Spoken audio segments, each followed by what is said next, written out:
ఏదైనా మన పైన కేసు పడినటువంటి సమయంలో చాలామంది ముందస్తు బెయిల్ కోసం కోర్టుకు వెళ్తుంటారు. అసలు ఈ ముందస్తు బెయిల్ అంటే ఏంటి? ఒక కేసు మన మీద పడినప్పుడు మనం న్యాయపరంగా కోర్టుకు వెళ్ళి కోర్టులోనే మనం ప్రూవ్ చేసుకోవాలి అనే ఉద్దేశంతో చాలామంది ముందస్తు బెయిల్ తెచ్చుకుంటారు. ఈ ముందస్తు బెయిల్ అంటే ఏంటి? దాంతోపాటు ప్రధానంగా పోలీసులు ఏదైనా ఒక కేసు నమోదు చేసినటువంటి సమయంలో వారిని విచారణ పేరుతో పిలిచి విచారణ చేయాలంటే వాళ్ళకి నోటీసులు ఇవ్వాల్సి ఉంటుంది.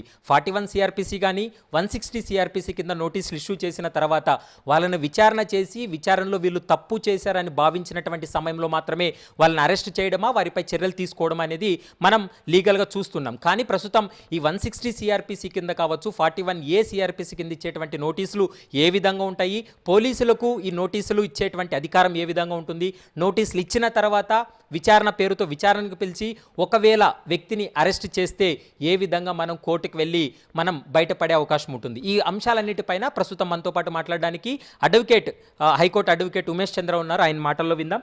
సార్, ముఖ్యంగా చెప్పండి, అంటే ఈ ముందస్తు బెయిల్ అంటే ఏంటి? ఈ ముందస్తు బెయిల్ అనేది ఏ సందర్భాల్లో మనం తీసుకుంటాం? యాంటిసిపేటరీ బెయిల్ అంటే మనం సెక్షన్ 438 ఆఫ్ సిఆర్పిసి కింద వేస్తాం ప్రవీణ్ గారు. సో దాని మెయిన్ పర్పస్ ఏంటంటే ఎవరన్నా అరెస్ట్ అవుతారన్న డౌట్ ఉన్నప్పుడు వాళ్ళు అరెస్ట్ కానికుండా సో వాళ్ళ యొక్క లిబర్టీని ప్రొటెక్ట్ చేయడం కోసం, ఎందుకంటే రాజ్యాంగం right to life and personal Liberty అని ప్రతివాడికి ఇవ్వడం జరిగింది. అది ఆర్టికల్ 21 కింద, అధికరణం 21 కింద ఇండియన్ కాన్స్టిట్యూషన్లో, భారత రాజ్యాంగంలో అది పెట్టడం జరిగింది. సో దాన్ని అమలుపరచడం కోసం మనకు సెక్షన్ 438 ఆఫ్ సిఆర్పిసి కింద ఎవరి మీద మనం యాంటిసిపేటరీ బెయిల్ వేసుకోవచ్చు. సో యాంటిసిపేటరీ బెయిల్ అంటే ఏం లేదండి, bail is the right and jail is an exception అంటాం. అంటే బెయిల్ ఒక మ్యాటర్ ఆఫ్ రైట్గా మనం క్లెయిమ్ చేయొచ్చు అనమాట. క్లెయిమ్ చేసి ఒకసారి బెయిల్ ఇస్తే హానరబుల్ హైకోర్టు యాంటిసిపేటరీ బెయిల్ రెండు చోట్ల వేసుకోవచ్చు అండి. ఒకటి డిస్ట్రిక్ట్ కోర్టులో వేసుకోవచ్చు, 2 హైకోర్టులో వేసుకోవచ్చు. సో డిస్ట్రిక్ట్ కోర్టులో వేసుకున్న తర్వాత హైకోర్టులో వేసుకోవచ్చు, లేదంటే డైరెక్ట్గా హైకోర్టులో కూడా వేసుకోవచ్చు. సో వేసుకున్న తర్వాత బేసికలీ నోటీస్ వెళ్తుంది. ఏదైతే పబ్లిక్ ప్రాసిక్యూటర్ ఉన్నారో ఆ పబ్లిక్ ప్రాసిక్యూటర్ గారికి నోటీస్ వెళ్తుంది. ఈ పర్టికులర్ అఫెన్స్ మీద ఈ పర్టికులర్ ఇండివిజువల్ యాంటిసిపేటరీ బెయిల్ కోసం వచ్చిర్రండి, అసలు ఏంది అఫెన్స్, మీరు ఒకసారి పోలీస్ వాళ్ళతో వెరిఫై చేసి ఈ పర్టికులర్ పోలీస్ స్టేషన్ పోలీస్ స్టేషన్లో వెరిఫై చేసి ఏంది పరిస్థితితో కనుక్కొని మాకు చెప్పండి అని నోటీస్ వెళ్తుంది. నోటీస్ వెళ్ళిన తర్వాత ఎవరైతే పిటిషనర్ తరఫున డిఫెన్స్లో ఎవరైతే మన కేసు వేస్తున్నారో యాంటిసిపేటరీ బెయిల్ కావాలని ఆయన ఆర్గ్యుమెంట్స్ విని సో ఈయన బెయిల్ ఇచ్చే పాసిబిలిటీ ఉందనుకుంటే ఆయన లిబర్టీ ప్రొటెక్ట్ చేయడం కోసం, లిబర్టీ సేఫ్ గార్డ్ చేయడం కోసం యాంటిసిపేటరీ బెయిల్ అయితే జరుగుతుందండి. ముఖ్యంగా ఈ ముందస్తు బెయిల్ వ్యవహారానికి సంబంధించి ఒకవేళ పోలీసులు ఇతనికి ముందస్తు బెయిల్ ఇస్తే సాక్ష్యాలు తారుమారు అవుతాయి, ఖచ్చితంగా ఇతను మేము విచారణ చేయాలని భావించి ఒకవేళ కోర్టు వాళ్ళు ఆర్గ్యుమెంట్స్ వినిపించినటువంటి సమయంలో ఎలా ఉంటుంది ఆ టైంకి? అంటే డిపెండ్స్ అండి, అది జడ్జి గారు ముందు ఆయనకి పబ్లిక్ ప్రాసిక్యూటర్ గారికి ఆర్గ్యుమెంట్స్ వినిపించే హక్కు ఉన్నది, అలాగే డిఫెన్స్లో ఎవరైతే ఉంటారో ఆయనకి ఆర్గ్యుమెంట్స్ వినిపించే హక్కు ఉన్నది. సో 2 వాదనలు విన్న తర్వాత జడ్జి గారు ఒక కంక్లూజన్కి వస్తారు. అంటే ఫర్ ఇన్స్టెన్స్ ఏదైతే కంప్లైంట్ కాపీ ఉన్నదో ఆ కంప్లైంట్ కాపీ, ఏదైతే ఎఫ్ఐఆర్ ఉన్నదో ఆ ఎఫ్ఐఆర్, ఆ 2 చూసిన తర్వాత ఒక అండర్స్టాండింగ్ వస్తారు జడ్జి గారు. అంటే ఈ కంప్లైంట్ నిజంగానే ఈ ఏదైతే అఫెన్సెస్ ఇన్వోక్ చేశారో ఎఫ్ఐఆర్లో నిజంగా అఫెన్సెస్ ఇన్వోక్ చేయొచ్చా, చేసిన తర్వాత కూడా ఇప్పుడు ఇతనికి బెయిల్ ఇస్తే 3 బెయిల్ ఇవ్వాలని అనుకున్నప్పుడు 3 థింగ్స్ని మనం కన్సిడర్ చేస్తాం. దాన్ని మనం ట్రిపుల్ టెస్ట్ అంటాం. ఒకటి ఏంటంటే ఇతను విట్నెస్లను ఏమన్నా ఇన్ఫ్లుయెన్స్ చేస్తాడా, ఇతను ఎవిడెన్స్ని ఏమన్నా ట్యాంపర్ చేస్తాడా, అండ్ ఇతను ఏమన్నా ఫ్లైట్ రిస్క్ అంటే దేశం వదిలి పారిపోతాడా. సో దేశం వదిలి పారిపోతాడా, ఇతను ఏమన్నా విట్నెస్లను ఏమన్నా ఇన్ఫ్లుయెన్స్ చేస్తాడా, లేదా ఎవిడెన్స్ని ఏమన్నా తారుమారు చేస్తాడా, ఈ 3 కనుక చెయ్యడం అని భావిస్తే ఖచ్చితంగా బెయిల్ ఇవ్వాలనేది ఒక పర్టికులర్ రూల్ అండి. సుప్రీంకోర్టు కానీ లేదా హైకోర్టు జడ్జ్మెంట్స్ కానీ ఇవే చెప్తాయి. సో ఎందుకంటే ఒక పర్సన్ యొక్క లిబర్టీ అనేది ఒక పర్సన్ యొక్క పర్సనల్ లిబర్టీ అంటే వ్యక్తిగత స్వేచ్ఛ అనేది ఇంపార్టెంట్. మీరు ఒకసారి అరెస్ట్ చేస్తే ఏమైతే అది వ్యక్తిగత స్వేచ్ఛకి ఇబ్బంది కలుగుతుంది. సో తీసుకెళ్తుంది మీరు జైల్లో పెడతారు. సో ఆ స్వేచ్ఛ అనేది ఇంపార్టెంట్, ఆ స్వేచ్ఛ చాలా పవిత్రమైనది. కాబట్టి యాంటిసిపేటరీ బెయిల్ ద్వారా మనం ఆ స్వేచ్ఛను కాపాడుకునే anticipatory bail section 438 of CrPC కింద చేసే పని. అంటే కేవలం ఈ పలాని కేసుల్లో మాత్రమే ముందస్తు బెయిల్ తెచ్చుకోవచ్చు అని ఉంటుందా? ఎఫ్ఐఆర్ అయినా కూడా ముందస్తు బెయిల్కి వెళ్ళే ఛాన్స్ ఉంటుందా? ముందస్తు బెయిల్కి ఏ ఎఫ్ఐఆర్ అయినా వెళ్ళొచ్చండి, ఇబ్బంది ఏం లేదు. కాకపోతే ఏంటంటే కొన్ని గ్రేవ్ అఫెన్సెస్ ఉంటాయి, 376 కానీ 307 కానీ, అటెంప్ట్ టు మర్డరు, రేపు, అట్లాగే మర్డర్ 302 కింద మర్డర్ కానీ ఇట్లాంటి వాటిలో కొంచెం యాంటిసిపేటరీ బెయిల్ రావటం ఇబ్బందికరంగానే ఉంటుంది మిగతా వాటితో కంపేర్ చేస్తే. కానీ వేసిన కేసు అసలు మొత్తం తప్పుడు కేసు వేసారు, అసలు ఏమాత్రం దీనిలో లేదు అనుకున్నప్పుడు అప్లై చేసుకోవడంలో ఇబ్బంది ఏం లేదు. కాకపోతే కొన్నిట్లో ఏంటంటే యాంటిసిపేటరీ బెయిల్ డెలిబరేట్గానే అవాయిడ్ చేస్తారు. ఇన్వెస్టిగేషన్ పోలీసు వాళ్ళు మాకు ఇన్వెస్టిగేషన్ కావాలా, ఇతను ఇబ్బంది పెడతాడు అది ఇది అనుకున్నప్పుడు చేస్తారు.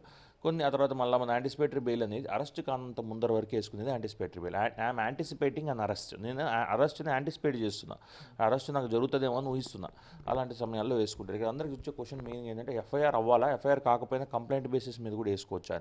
కంప్లైంట్ అయితే కంప్లైంట్ బేసిస్ మీద కూడా వేసుకోవచ్చు. బట్ ఎఫ్ఐఆర్ అయిన తర్వాత వేసుకుంటాం అనేది కరెక్ట్గా ఉంటుంది. అన్రిజిస్టర్డ్ క్రైమ్ కింద కూడా వేసుకోవచ్చు అండి. ఒకవేళ ముందస్తు బెయిల్ పొందిన తర్వాత కొన్ని కండిషన్స్ ఉంటుంది. మీరు విచారణకు హాజరు కావండి, పోలీసులు ఏమైతే విచారణ అడుగుతున్నారో ఆ విచారణకు మీరు హాజరు కావండి అంటారు. ఒకవేళ ఎవరైతే ఈ కేసులో ఇన్వాల్వ్మెంట్ ఉన్నటువంటి వ్యక్తి అని చెప్తున్నారో అతను విచారణకు వెళ్ళినటువంటి సమయంలో అప్పుడు అరెస్ట్ చేసే అధికారం ఉండదా ఒకవేళ విచారణ పూర్తయిన తర్వాత? లేదండి, బికాజ్ మీకు యాంటిసిపేటరీ బెయిల్ ఇచ్చినప్పుడే until filing of charge sheet అని చెప్తారు. అతను బెయిల్ మీద యాంటిసిపేటరీ బెయిల్ ఇచ్చిన తర్వాత ఈ కేసు మీద అతను అరెస్ట్ చేయడానికి ఉంటుంది. అతన్ని మీరు కావాలనుకుంటే అతను 1 వీక్లీ వన్స్ టూ టైమ్స్ ఏ వీక్ అవి ఉంటుంది కదా, ఆ విధంగా అతను వెళ్ళాలి పోలీస్ స్టేషన్కి, రిపోర్ట్ చేయాలి, అతను ఇన్వెస్టిగేషన్ కోఆపరేట్ చేయాలి. అది ఖచ్చితంగా ఉంటుంది. ఇప్పుడు బెయిల్ ఇవ్వటం అంటే నీ మీద కేసు కొట్టేయటం కాదు కదా, కేసు కొట్టేయటం అంటే అది క్వాష్ పిటిషన్ దాకా చెప్పా సెక్షన్ 482 ఆఫ్ సిఆర్పిసి కింద ఎట్లా నడుస్తుంది. సో బెయిల్ ఇవ్వటం అంటే నీ లిబర్టీని ప్రొటెక్ట్ చేయడం, అంటే నేను అరెస్ట్ కానీయకుండా ఆపటం.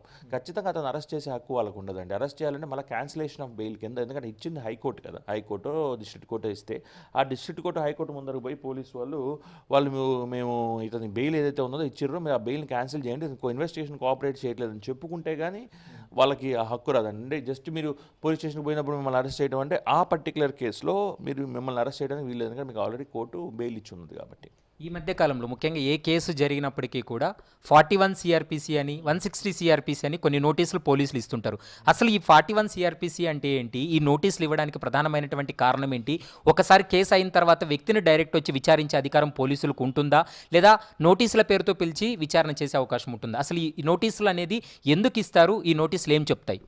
పోలీసు కానీ ఎవరన్నా డైరెక్ట్గా పిలిచే హక్కు ఎవరికి ఉండదండి. మీ మీద కేసు అయితే మీకు నోటీసులు ఇవ్వాలి 100%. డైరెక్ట్గా పిలవటం అనేది ఉండదు. అంటే ఫోన్ చేసి మేము పోలీసు వాళ్ళం కదా మేము పిలుస్తామంటే అది ప్రాపర్ ప్రొసీజర్ ఫాలో అయినట్టు కాదు.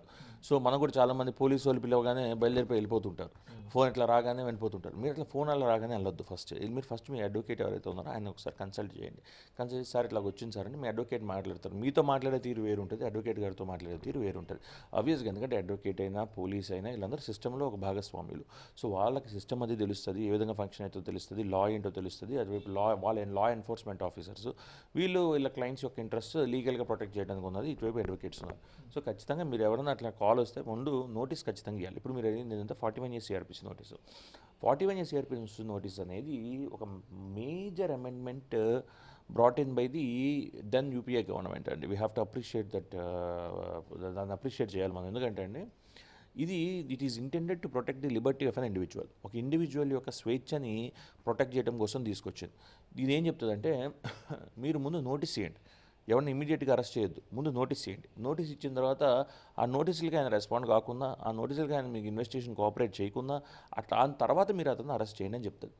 దీన్ని ఇంటర్ప్రిట్ చేసి honourable supreme court in Arnesh Kumar versus state of Bihar case 2015 if I'm not wrong, subject to correction. So Arnesh Kumar versus state of Bihar కేసులో క్లియర్గా చెప్పడం జరిగింది. ఏం చెప్పిందంటే అయ్యా మీరు ఏదైతే ఈ 41 years సిఆర్పిసి నోటీస్ ఉన్నదో దీన్ని మీరు ఈ ఒక్కదానికే కాకుండా ఏది ఈ మ్యాట్రిమోనియల్ డిస్ప్యూట్స్ లేదా ఇంకోదానికి కాకుండా మీరు అన్నిటికీ ఎక్స్టెండ్ చేయండి. 498A కేసుకే కాకుండా మీరు అన్ని offences wear the punishment for the offence invoked in the FIR is less than 7 years. 7 years కన్నా తక్కువ పనిష్మెంట్ ఉంటే మీరు ఇన్వోక్ చేయండి అని honourable supreme court Arnesh Kumar versus state of Bihar కేసులో చెప్పడం జరిగింది. కాకపోతే దానిలో కొన్ని ఇవి పెట్టడం జరిగింది, కండిషన్స్ పెట్టడం జరిగింది. ఏదైతే మనం ట్రిపుల్ టెస్ట్ చెప్పాం, ఇతను ఇన్వెస్టిగేషన్ కోఆపరేట్ చేయడు, ఇతను హైలీ ఇన్ఫ్లుయెన్షియల్ పర్సన్ విట్నెస్ని ఇన్ఫ్లుయెన్స్ చేస్తాడు, ఇన్వెస్టిగేషన్ కోఆపరేట్ చేయడు, ఎవిడెన్స్ని ట్యాంపర్ చేస్తాడు, లేదా దేశం వదిలి పారిపోతాడు. అట్లాంటి సమయాల్లో అది కనుక మ్యాజిస్ట్రేట్ గారు ఎవరైతే ఇప్పుడు ఒకసారి ఒక కేసు వేసిన తర్వాత మ్యాజిస్ట్రేట్ గారి ముందు ప్రవేశపెట్టడం జరుగుతుంది. మళ్ళీ రిమాండ్కి పంపించాలంటే పంపించాల్సింది పోలీస్ కాదండి, మ్యాజిస్ట్రేట్ పంపించాలి. రిమాండ్ రిపోర్ట్ మాత్రం పోలీస్ వాళ్ళు జనరేట్ చేసి మ్యాజిస్ట్రేట్ గారు ముందు పెట్టినప్పుడు మ్యాజిస్ట్రేట్ గారు ఈ కేసు ఖచ్చితంగా ఇతను హ్యాబిచువల్ అఫెండరు, రెగ్యులర్గా అఫెన్సులు చేస్తుంటాడు, ఇట్లాంటి వాళ్ళు జైల్లో ఉండాలని చెప్పి ఆయన అనుకున్నప్పుడు ఆయన పంపించడం జరుగుతుంది. లేదా ఈ 7 years కన్నా తక్కువ ఉన్నది కదా, ఇతను ఇన్ఫ్లుయెన్స్ చేయలేదు, ఇతను ఎవిడెన్స్ని ట్యాంపర్ చేయలేడు, ఇతను ఫ్లైట్ రిస్క్ ఏం కాదు, దేశం వదిలి పారిపోడు, సో అట్లాంటప్పుడు ఇతను 41 years సిఆర్పిసి నోటీస్ ఇవ్వండి మ్యాజిస్ట్రేట్ గారు కూడా డైరెక్ట్ చేస్తారు. 41 years సిఆర్పిసి నోటీస్ అంటే ఏంటంటే బేసికల్లీ పోలీస్ వాళ్ళు మిమ్మల్ని ఇన్వెస్టిగేషన్ చేయాలా రండి అని పిలిచే నోటీసే 41 years సిఆర్పిసి నోటీస్. అంటే మిమ్మల్ని వాళ్ళు అరెస్ట్ చేయరు, ఎప్పటి వరకు వాళ్ళు ఇచ్చే నోటీసులకి మీరు రెస్పాండ్ అవుతూ వాళ్ళకి మీరు కోఆపరేట్ చేస్తున్నంత వరకు వాళ్ళు అరెస్ట్ చేయరు. కానీ చేయకపోతే అది కోఆపరేట్ చేయకపోతే మాత్రం అరెస్ట్ చేసే అధికారం కూడా ఆ 41నే ఇవ్వడం. 41A Clause 3 అనుకుంటాను, సబ్జెక్ట్ టు కరెక్షన్. దానిలోనే if is not cooperating with investigation you can arrest him అనేది కూడా ఉంటుందండి. ఈ సెక్షన్ 160 కింద ఏదైతే మీరు సిఆర్పిసి నోటీస్ అంటున్నారో మామూలుగా సెక్షన్ 161 అనేది విట్నెస్ స్టేట్మెంట్స్ అండి. విట్నెస్ ఎవరైతే ఉంటారో ఒక పర్టికులర్ అఫెన్స్ జరిగినప్పుడు అక్యూజ్డ్కి 41 సిఆర్పిసి నోటీసులు ఇస్తుంటారు. ఎవరైతే విట్నెస్ ఉంటారో ఆ విట్నెస్లకు కూడా నోటీస్ ఇచ్చే పిలిపించాలి. ఊరికే మీరు రండి, మీ ఈ కేసు జరిగింది కదా, మీరు విట్నెస్ కదా రండి అంటే అట్లా నడవదు. లీగల్గా ఒక ప్రొసీజర్ ఉంది సిఆర్పిసి. అంటే సిఆర్పిసి అంటే క్రిమినల్ ప్రొసీజర్ కోడ్. అంటే పోలీస్ వాళ్ళు ఏ ప్రొసీజర్ ఫాలో అవ్వాలనేది సిఆర్పిసిలో ఉంటుంది. ఏ అఫెన్స్లు ఇన్వోక్ చేయాలి కంప్లైంట్ బేసిస్ మీద అనేది ఐపీసీలో ఉంటుంది. సో ఎస్, సిఆర్పిసిని ఫాలో అవుతూ వాళ్ళు 160 నోటీస్ ఇవ్వటం అంటే, అయ్యా మీరు ఈ కేసులో అక్యూజ్డ్ సో ఉన్నారు, ఎక్స్ వై అక్యూజ్డ్ ఉన్నారు, మీరు ఏబి మీరు విట్నెస్లుగా ఉన్నారు ఈ కేసులో, సో మీరు వచ్చి మీ యొక్క టెస్టిఫై చేయండి, మీ టెస్టిమనీ ఇవ్వండి, అంటే మీరు ఏం చెప్పాలనుకుంటున్నారు ఈ కేసులో, మేము కొన్ని క్వశ్చన్లు అడుగుతాం, దాని సమాధానం ఇవ్వండి అని చెప్పి 160 నోటీస్ ఇస్తారండి. సార్ ముఖ్యంగా ఈ 160 కానీ లేకుంటే మీరన్నట్టుగా 41A సిఆర్పిసి కింద ఇచ్చిన సమయంలో విచారణకు హాజరవుతారు, సాయంత్రం వరకు విచారణ చేస్తారు పోలీసులు. ఈ కేసులో నిజంగా నువ్వు ఇన్వాల్వ్మెంట్ ఉంది, నువ్వు తప్పు చేసావని తేల్చినప్పుడు పోలీసులు అరెస్ట్ చేసే అధికారం ఉంటుందా సాయంత్రానికి? చేయొచ్చండి. 41A సిఆర్పిసి నోటీస్లో పోలీసులు అరెస్ట్ చేయాలనుకుంటే చేయొచ్చు. కాకపోతే ఓన్లీ థింగ్ ఏంటంటే, ఇంకొక అడ్వాంటేజ్ ఏమున్నదంటే, ఇక్కడ 41A తీసుకోవడానికి చాలామంది హైకోర్టుకి వస్తారు. సో 41A ఓన్లీ 41A తీసుకోవడానికి. అట్లాంటి సిచ్యువేషన్లో వాళ్ళు ఇమీడియట్గా అరెస్ట్ చేయడానికి ఉండదు. సో వాళ్ళు వాళ్ళ అరెస్ట్ బార్ అయిపోయిందంటే 41A సిఆర్పిసి నోటీస్ ఇవ్వండి until filing of charge sheet or until filing of the final report అని జడ్జి గారు చెప్తే వాళ్ళు అరెస్ట్ చేయడానికి ఉండదు. అప్పుడు మీకు ఇది కూడా అడ్వాంటేజ్ ఉన్నది. ఒక మీరు హైకోర్టుకి యాంటిసిపేటరీ బెయిల్ తీసుకోలేకపోతే 41A నోటీస్ ఇప్పియండి అని చెప్పి హైకోర్టు మీరు అభ్యర్థించవచ్చు. అట్లా అభ్యర్థించి హైకోర్టు మీరు మనం పెట్టిన ఆర్గ్యుమెంట్స్తో హైకోర్టు సాటిస్ఫై అయితే చెప్పిన ఆర్గ్యుమెంట్స్తో ఖచ్చితంగా పోలీసు వాళ్ళకి డైరెక్ట్ చేస్తారు 41A సిఆర్పిసి నోటీస్ ఇవ్వండి, ఇతను అరెస్ట్ చేయొద్దని. నాట్ టు అరెస్ట్ అంటాం దాన్ని. మనం నాట్ టు అరెస్ట్ కూడా మనం హైకోర్టు నుంచి తీసుకుంటే ఏమవుతుందంటే అప్పుడు మిమ్మల్ని అరెస్ట్ చేయడానికి ఉండదు. అలా కాకుండా పోలీసు వాళ్ళు డైరెక్ట్గా మీకు 41A నోటీస్ ఇచ్చారనుకో, వాళ్ళు ఎప్పుడు కావాలంటే అప్పుడు దాన్ని అరెస్ట్ చేయొచ్చు. ఇప్పుడు కోర్టు ఇచ్చింది అనుకోండి, మీకు పోలీస్ మధ్యన కోర్టు ఉంటుంది. సో ఇది మిమ్మల్ని అరెస్ట్ చేయడానికి ఉండదు. 41A మీరు కోర్టు నుంచి తెచ్చుకుంటే బెటర్ నా అభిప్రాయం. ఇంకొక కీలకమైనటువంటి అంశం, ఏ కేసులో అయినా కూడా పోలీసులు డైరెక్ట్గా అరెస్ట్ చేసేయడానికి వీలు లేదు, ఖచ్చితంగా నోటీస్ ఇష్యూ చేయాలని చెప్తున్నారు. కేవలం పొలిటికల్ లీడర్సు, డబ్బున్న వాళ్ళు, ఇన్ఫ్లుయెన్స్ ఉన్నటువంటి వ్యక్తులకు మాత్రమే నోటీసులు ఇస్తున్నారు తప్ప సామాన్య ప్రజలకు ఎవరికి కూడా నోటీసులు ఇవ్వడం లేదు. ఇంటికి వస్తున్నారు, పోలీసులు వెహికల్లో వాళ్ళని ఎక్కించుకుంటున్నారు, పోతున్నారు, విచారణ పేరుతో విచారణ చేసి రిమాండ్ చేస్తున్నారు. ఇలాంటి సందర్భంలో ఎలా ఉంటుంది అంటే, ధనికులకు, డబ్బున్న వాళ్ళకు, లేకుంటే ఇన్ఫ్లుయెన్స్ ఉన్నటువంటి వ్యక్తులకు ఒక విధంగా, అసలు మామూలు సామాన్య ప్రజలకు ఒక విధంగా ఈ చట్టం అనేది వర్తిస్తుంది. దీన్ని ఎలా చూడాలి? దీన్ని ఎలా చూసేది, మీరు నిజం మాట్లాడారు అంతే. మీరు ఒక జర్నలిస్ట్గా మీరు నిజం మాట్లాడారు. దీన్ని చేయాల్సిన చేంజ్లు ఎవరు చేయాలా? మన లా మేకర్స్ చేయాలా. మన లా మేకర్స్ చేంజ్ చేయాలని వాళ్ళ ఇంట్రెస్ట్ లేదు. ఎవరికి కావాలంటే వాళ్ళకి 41A ఇచ్చుడు, ఎవరికి కావాలి మిగతా వాళ్ళందరినీ తీసుకుపోయి రిమాండ్ చేసుడు. సో నేను అనేది ఏంటంటే, ఒక law has been clearly laid down by the honourable supreme court. ఒక మనిషి యొక్క లిబర్టీ అనేది చాలా పవిత్రమైనదని చెప్పి హానరబుల్ సుప్రీం కోర్ట్ క్లియర్గా లే డౌన్ చేసింది. అయ్యా 7 years కన్నా తక్కువ అఫెన్స్ లేదు, మీరు అరెస్ట్ చేయొద్దా, 41A సిఆర్పిసి నోటీస్ ఇవ్వండి అని. మరి ఇది కూడా ఇవ్వకుంటే ఏమవుతుందంటే, మనం హైకోర్టు పోయి 41A సిఆర్పిసి నోటీస్ తెచ్చుకోవాల్సిన పరిస్థితి ఉంది. ధనికులకు ఒక విధంగా, బీదోళ్ళకు ఒక విధంగా చట్టం నడుస్తున్నది కదా సార్ అంటే ఖచ్చితంగా 100% నడుస్తున్నది. నేను చెప్పడానికి I feel regret. I 100% feel regret, and I also feel disillusioned, disheartened, because that is how the system is being functioning now. That is how the system is functioning now. So certainly I feel disillusioned అండి. But the point is, that is how the system is. మనం ఎట్లా protect చేసుకోవాలో చూసుకోవాలి.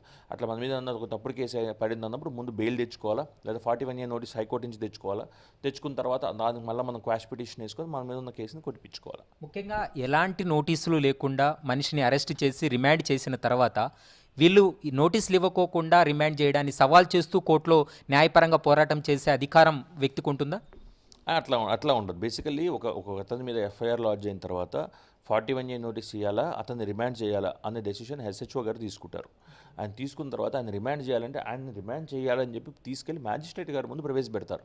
ఇప్పుడు magistrate గారి ముందు ఆయన న్యాయవాది ఎవరైతే ఉంటారో ఆయన పోయి, అయ్యా ఇది 7 years కన్నా తక్కువకి వస్తుంది కదా, 41A నోటీస్ ఏమని చెప్పండి, ఇతను ఏమి హ్యాబిచువల్ అఫెండర్ కాదు, క్రిమినల్ యాంటిసిడెంట్స్ ఏమీ లేవు, ఇంతకుముందు క్రిమినల్ హిస్టరీ ఏమీ లేదు, ఇతను ఏమని చెప్పండి ఆయన అభ్యర్థించవచ్చు జడ్జి గారిని. జడ్జి గారు సాటిస్ఫై అయితే ఇవ్వచ్చు, లేదనుకుంటే అక్కడే అతను కావాలనుకుంటే బెయిల్ పిటిషన్ కూడా మూవ్ చేసుకోవచ్చు జడ్జి గారి దగ్గర. ఇదేది నడవదు అనుకున్నప్పుడు జడ్జి గారు మామూలుగా అయితే 14 days వేస్తుంటారు. ఈ 14 days లోపల మళ్ళీ నువ్వు బెయిల్ పిటిషన్ వేసుకోవచ్చు. సో నీకు వేరియస్ ఆప్షన్స్ ఉన్నాయి, లేకుండా ఏం పోలేదు. కానీ కదా పోలీసు వాళ్ళు తీసుకెళ్లి జైల్లో పెట్టరండి. ఈ పోలీసు వాళ్ళు ఓన్లీ రిమాండ్ రిపోర్ట్ రాస్తారు, ఎఫ్ఐఆర్ రాస్తారు, ఇచ్చిన కంప్లైంట్ బేసిస్ మీద ఎఫ్ఐఆర్ చేస్తారు, రిమాండ్ రిపోర్ట్ చేస్తారు. జ్యుడిషియరీలో ఉన్న మ్యాజిస్ట్రేట్ గారు ఆయన రిమాండ్ చేయాలన్నా వద్దా అనేది ఆయన డెసిషన్ ఆయన తీసుకుంటారు. ఆయన తీసుకుని ఆయన పరంగా నడుస్తుంది. ఈ లోపల ఏమన్నా మరి వచ్చి అరెస్ట్ చేయొచ్చా అంటే, మీ మీద ఎఫ్ఐఆర్ అయితే అది కాగ్నిజబుల్ అఫెన్స్ అయితే వారెంట్ అవసరం లేదండి. డైరెక్ట్గా అరెస్ట్ చేయొచ్చు. అది సిఆర్పిసి చెప్తుంది. అరెస్ట్ చేసి ఎక్కడ తీసుకెళ్తారు మిమ్మల్ని? మ్యాజిస్ట్రేట్ గారి ముందు తీసుకెళ్తారు. ఇప్పుడు మ్యాజిస్ట్రేట్ గారి ముందుకు మీ అడ్వకేట్ పోయి అయ్యా Arnesh Kumar versus state of Bihar case ఉన్నది, 7 years కన్నా తక్కువ, 41 year నోటీస్ ఇవ్వమని చెప్పి మీరు డైరెక్ట్ చేయండి అని అడగచ్చు. ఒకవేళ లేదు ఇతను హ్యాబిచువల్ అఫెండర్, రెగ్యులర్గా అఫెన్సులు చేస్తారంటే అతను తీసుకొని పోయి జైల్లో వేస్తారు. వేసిన తర్వాత మీరు బెయిల్ పిటిషన్ మూవ్ చేసుకోవచ్చు, రెగ్యులర్ బెయిల్ 430. ఈ 14 days రిమాండ్ అనేది మనం చూస్తుంటాం. అంటే 14 days పెట్టడానికి ప్రధానమైనటువంటి కారణం అంటే చట్టంలో ఉన్నటువంటి విషయాన్ని ఎందుకు 14 days అనేది రిమాండ్ ఉంటుంది? బేసికలీ 14 days ఎందుకు ఉంటుంది అంటే పోలీసు వాళ్ళకి ఏమైనా కావాలంటే ఎవిడెన్స్లు సేకరించడానికి కానీ లేదా విట్నెస్ లెవెల్ని ఇతను ఇన్ఫ్లుయెన్స్ చేయకుండా ఉండడం కోసం అని ఒక పీరియడ్ పెట్టుకున్నారు. కానీ 14 days అనేది ఎక్కడ legislatively nowhere it is mentioned అండి, because statutorily it is nowhere mention. 14 days as a norm, as a practice or as a norm usually the magistrates, honourable magistrates they usually grant 14 days of remand so that the investigation goes in a seamless way. అంటే ప్రతిసారి remand అయినప్పుడు ఎవరికైనా కూడా 14 days ఉంటుందా, దానికంటే తక్కువ కూడా ఉండే అవకాశం ఉంటుందా? అంటే నేను చూసినది లేదా నేను గమనించినది లేదా నాకు అర్థమైనంత వరకు మామూలుగా ఫస్ట్లో ఇనిషియల్గా 14 days వేస్తుంటారండి. అందుకని తక్కువ వేస్తారంటే మరి నేనైతే ఎప్పుడు చూడలేదు. సో అందుకని నాకు తెలియదు కాబట్టి తక్కువ కూడా వేస్తారేమో, but I should not comment on something which I don't know. ప్రస్తుతం అయితే మాత్రం మనం చూసాం ఇప్పటికే నోటీసులు అంటే ఏంటి, ఈ నోటీసులు పోలీసులు ఏ చట్ట ప్రకారం నోటీసులు ఇష్యూ చేస్తారు, ఇచ్చినటువంటి సమయంలో ఎవరిపైన అయితే ఆరోపణలు ఉన్న ఆ వ్యక్తిని విచారించిన తర్వాత ఏ విధంగా ముందుకెళ్లాలనేది నోటీసులకు సంబంధించి 160 CRPC కావచ్చు, 41 CRPC కిందకి సంబంధించి నోటీసులు అనేది ఏ విధంగా ఇస్తారనేది మనం చూసాం. దాంతోపాటు ముందస్తు బెయిల్ అనేది చాలా కీలకమైనటువంటి అంశం. ముందస్తు బెయిల్ అనేది ఏ సమయంలో మనం పొందాలి, ముందస్తు బెయిల్ పొందాలంటే మనం లీగల్గా ఎలా ముందుకెళ్ళాలి, వీటన్నిటిపైన కూడా పూర్తి స్థాయిలో కూడా చెప్పడం జరిగింది. ముందస్తు బెయిల్ సంబంధించి, సిఆర్పిసిలకు సంబంధించి, తర్వాత మనం చూసినట్లయితే నోటీసులకు సంబంధించి ఈ 3 అంశాలను కూడా ప్రస్తుతం అయితే హైకోర్టు అడ్వకేట్ ఉమేష్ చంద్ర కూడా క్లుప్తంగా వివరించారు. వీడియో జర్నలిస్ట్ సంజుతో ప్రవీణ్ కలవల, ఏబిఎన్ ఆంధ్రజ్యోతి, హైదరాబాద్.